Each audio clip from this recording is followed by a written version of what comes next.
Before I start the review, I'm going to warn some people.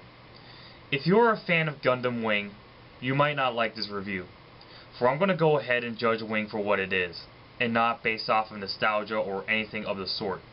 Now keep this in mind, I was one of the millions of people who grew up watching Gundam Wing on Toonami and loved it. It was my gateway to anime, and I respect Wing for what it did for me. Looking at it now, however, I can definitely say that Wing isn't as awesome as I thought it was. In fact, I actually think it's one of the weaker Gundam shows. But before you bash me in the comments, allow me to elaborate in detail. So, let's get started. It is the year after Colony 195. The Earth Alliance, along with Oz and the Romfeather Foundation, are in total control of the 5 colonies in space. To fight back against them, the colony scientists commence Operation Meteor and sends 5 young mobile suit pilots to fight for independence. The 5 pilots being Hiro Yui, Duo Maxwell, Troa Barton, Katra Barba Winner, and Chang Wu-Fei. Throughout the series, the 5 pilots must battle the best Oz has to offer, including their leader, Trage Kushrinada, and their right-hand man, Zex Marquis. Over the course of the series, alliances will be formed, friendships will struggle, and secrets will be revealed as Oz and the Gundam pilots battle for the freedom of the colonies. Okay, I have some good things to say about the story and characters, though at the same time, a lot of bad things. The story is of course typical from what you expect from Gundam. The colonies are being oppressed by a powerful faction and are now declaring independence. So as the series progresses, we are introduced to new elements and plot twists to make the story feel fresh, and I thought some story elements were alright. The themes and messages that are portrayed in Wing are much more simplified compared to other Gundam shows in the past, which is fine to me, though what irritated me about it was that the messages and themes presented in Wing are rather preachy, with certain characters spouting pacifistic nonsense. This would be a trend that would continue on in the Seed series. The pacing of the story is honestly pretty bad. I don't care what anyone says. It is very slow going in the first half, and while it does pick up some steam here and there, I already feel tired of the show, mainly due to how slow going it was for the majority of the series. Then of course we have all of the tedious political babble, and that fucking narrator always dumping heavy political information on our laps, expecting us to take it all in. It's not good storytelling, it's just tedious, and it puts me to sleep. The characters range from decent to lackluster. The Wing boys all have one-dimensional personalities. Hiro and Troa are the silent but deadly guys, Duo is the happy-go-lucky buffoon, Katra is the pacifistic pretty boy, and Wu-Fei is the hot-headed warrior. Some people may find the personalities of each of the Wing boys very stereotypical, though you can argue that the Wing boys being one-dimensional is a good thing, for it helps separate them from each other, and gives them a bit of diversity and variety in terms of personalities. While they are one-dimensional for most of the series, they do develop in major ways, and they all do have a backstory as well as motivations for doing what they do, which in a way does make them sympathetic. I also do like the interactions between each of the Wing boys, whether they get along with each other or get annoyed by one another. Relina is the most annoying character in this anime, always preaching about peace and pacifism, not realizing that war cannot end by preaching about peace all the time. Aside from that, her whole obsession and romance with Hiro is one of the stupidest love stories in Gundam, mostly because it isn't clear how Hiro feels and the romance was just pointless in the long run. Zex is my favorite character in the series, though the problem I have with him is how his role in the story is presented. His character progression in Gundam Wing is pretty much parallel to Char's life in the Universal Century, and thus people may find it either cool or unoriginal.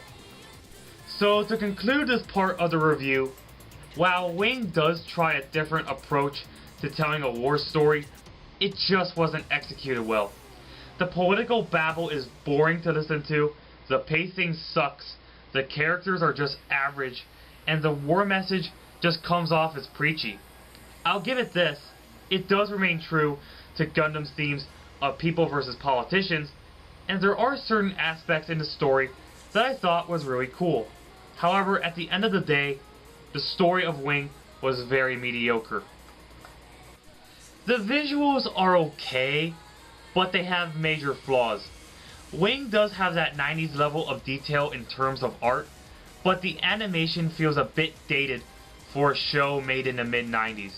At times the animation is rather choppy, and I have two huge gripes when it comes to the battles in the show.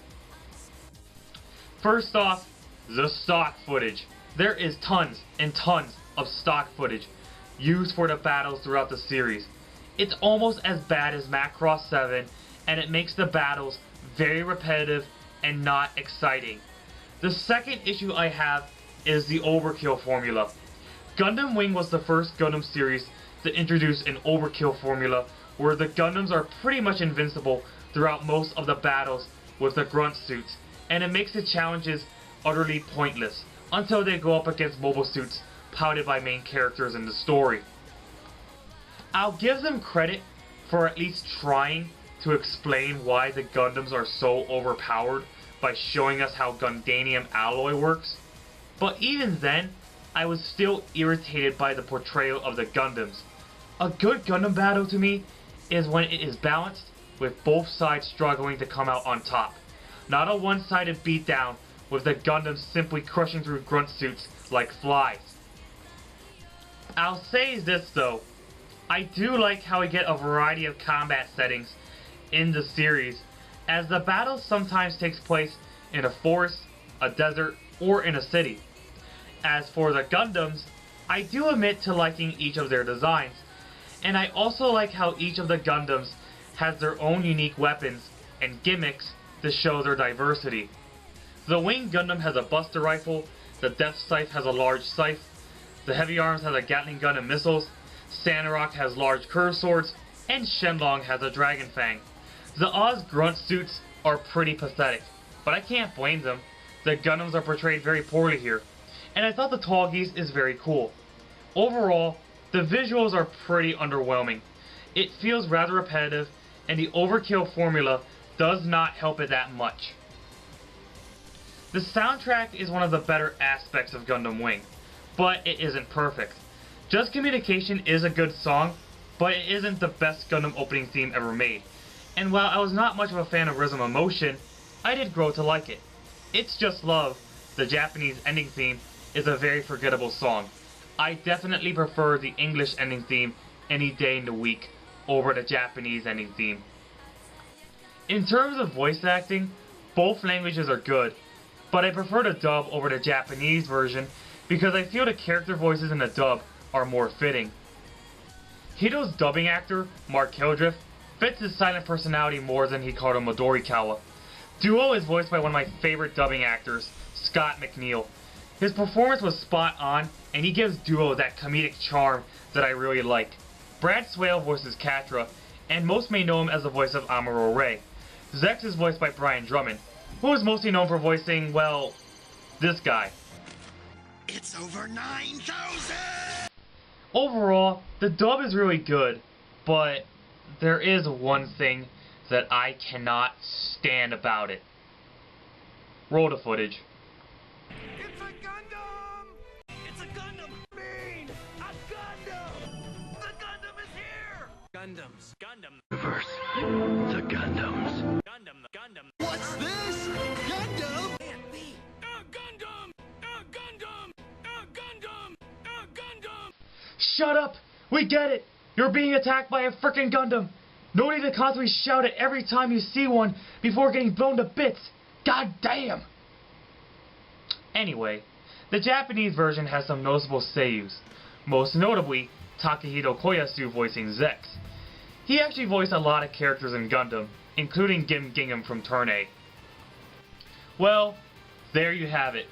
Wing is not the best Gundam series ever made, nor will it ever be the best. Believe me, I really wanted to like this show more than I did, since it was my gateway anime series. but I can't ignore its flaws. The story is mediocre, the animation is average, and the sound is the only thing I thought was really good. It's not the worst piece of crap in the world, and definitely not the worst Gundam series, but it is still rather weak compared to most of the other shows in the franchise. I prefer most other Gundam shows over Wing, including G, X, and Turn A. If you really want to watch Gundam Wing, then more power to you. If you like the series, then great. But overall, it is an overrated series that tries to tell its own war story, but does not deliver as effectively as I hoped. The best I can say about Wing is that it's an average Gundam series. Is it decent? Yes. But the best? Fuck no. Final score, 6 out of 10.